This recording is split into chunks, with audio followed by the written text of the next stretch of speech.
Hey guys, do you know what this is? No. It's Victoria Hall. What is that? It was built in 1897 as a parish hall for St. John's Church, and it's named after Queen Victoria. You know, it was almost torn down. Really? Yeah. In 1974, they almost tore it down because they wanted to make High Street wider. But then some guy saved it because he told, like, the town didn't want them to destroy it. That's a really cool fact, Liz. Yeah. Well, I want to see more historic sites. You know what? Me too. How are you going to do that, though? What's the best way to see historic sites in Fremantle? Kelsey, any ideas? I think the best way of seeing the historic Fremantle is to go on a pub crawl. Yeah! Girl, let's invite our friend Diane, too. Yes. Let's go. The camera. Let's go. Welcome to the good life. What is a sale? Won't even get pulled over in they new V. The good life. Let's go on a living spree. They say the best things in life are free. The good life. It feel like Atlanta. It feel like LA. It feel like Miami. It feel like NY. Summertime shy. Now throw your hands up in the sky. So I roll through.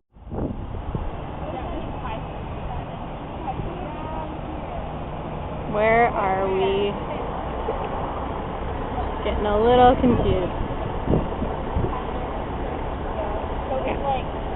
We need to go. I feel like this is almost too far. Where are you seeing? What are the far Victoria Hall?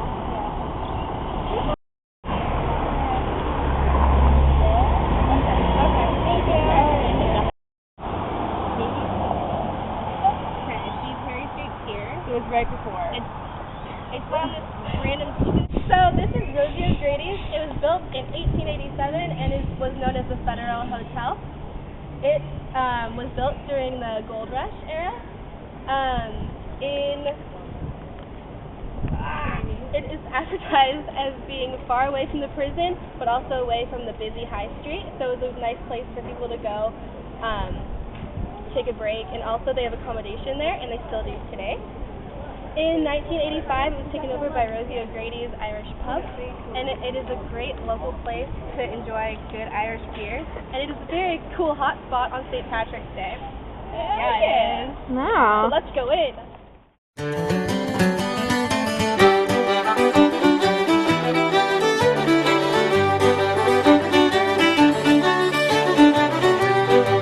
What's the most popular drink people get when they come here? Is it? I probably get it Jack Daniels with a lot of bogans. So, yeah. Nice. Not to make fun of one of America's finest beverages. But No, it's totally fine. Go ahead. bourbon is the only beverage that was invented in the United States. Don't know how I know that, but there you go. We need fact checkers. Best way to come here? Thursday. Thursday. Yeah. I was here on Thursday, I think. The drink's cheap. Oh yeah, everything's $5.50, right? Yeah. And there's not so many like 6-year-olds trying to pick up. Or like, $5, yeah. Cider probably. yeah. I don't want cider. Yeah. Okay, fine. You want cider? Okay. So. Yeah. So, let's put this way. Well, fun fact, in 1988, they wanted to remake it into a New Orleans-themed casino. Really? Yeah, but the plans were rejected because they wanted to make it a heritage site instead. But I mean, why would you tear Rosie O'Grady's down? It's just so awesome. I'm glad they did. I like this place. Yeah. The bartenders are nice. They are.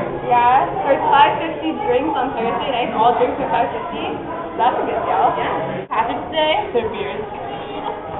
I like the floors. They're carpet.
used to be like a... No, but like what was used to be on sand? What was used to be? A brothel somewhere. A brothel? Yeah. Is that the Fremantle Club? Well, it used to be the Palm. The Palm. What's the Palm? It's the brothel. Oh, that's a place called brothel? Yes.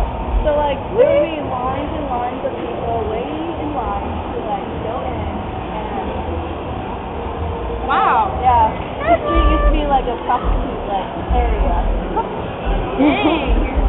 Wow. It's probably good. And it has little kids like line up for them.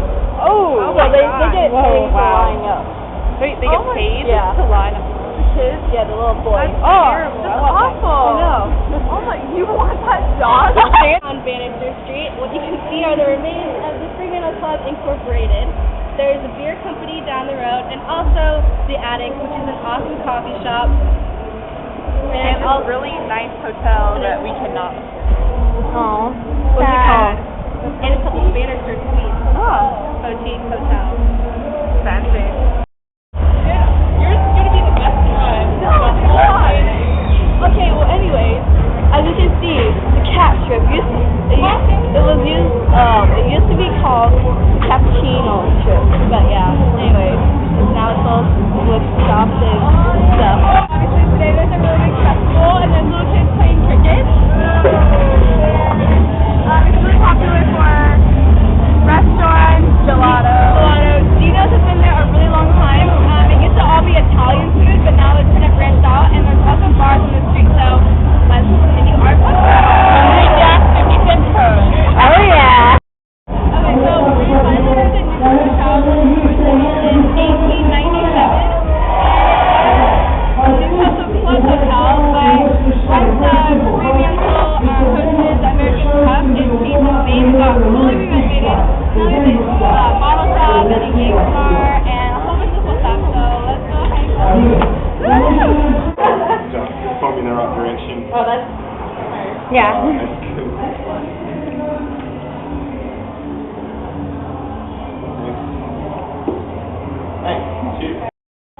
We're at the Newport, which is originally the Newcastle Club Hotel, which was built in 1897.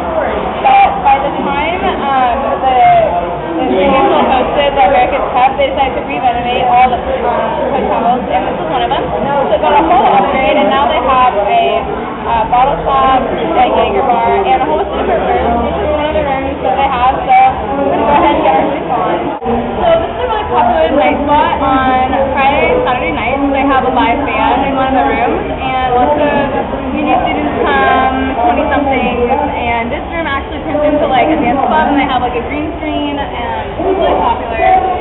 And they come here a lot, wouldn't you say? Dance and stuff. It may kind of run for sometimes, but it's always open, so that's good. Yeah. Do you know anything about Newport, or have you been here a lot? I've been here a few years, yeah. Years? Like, what's your favorite drink? I drink pure blonde. Okay. I like that. It's not too heavy. It's nice. Right. Have you lived in Fremantle very long? Have I lived? In Oh, Fremantle? yeah, long time. Yeah. How long? About 30 years. Oh, wow. Alright, well, what do you think? Should we go somewhere else? Yes. Let's go.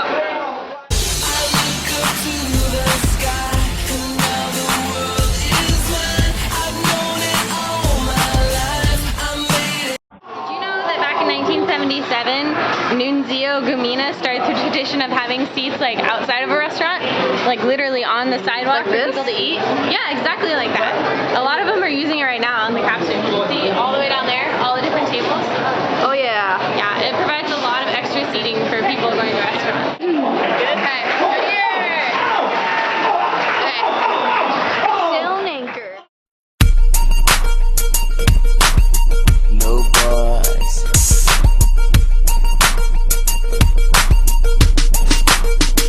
You make me wanna break my brain. Still an anchor.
come out? She was not with my No. So we just got done at Sailing Anchor. Yes. Very interesting people. And around the corner is Shanghai. Shanghai. Oh, Shanghai. Right behind me. So Chinese immigrants, they suffered intense racism in the mid-1800s all the way up to the mid-1900s due to the gold rush, and people didn't want to have competition with Chinese immigrants. And then there's also tension between the Japanese and the Australians in World War II.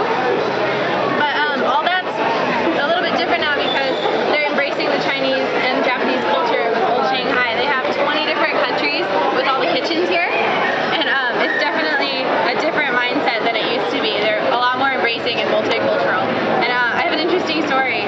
Racism was so bad that there's this one case where this Chinese man was sick and he was laying next to a road about 60 miles out of town. And people would give him food and water, but nobody took him into town to go to a hospital. And he was laying there for 6 weeks until he died. So it's pretty intense. It's a good thing that we've come this far. So let's go eat. Woo! Woo! It was kung fu fighting. Those kids were fast as lightning. In fact, it was a little bit frightening, but they fought with expert time. Look at all the Asian food. I want some sushi. Nachos at an Asian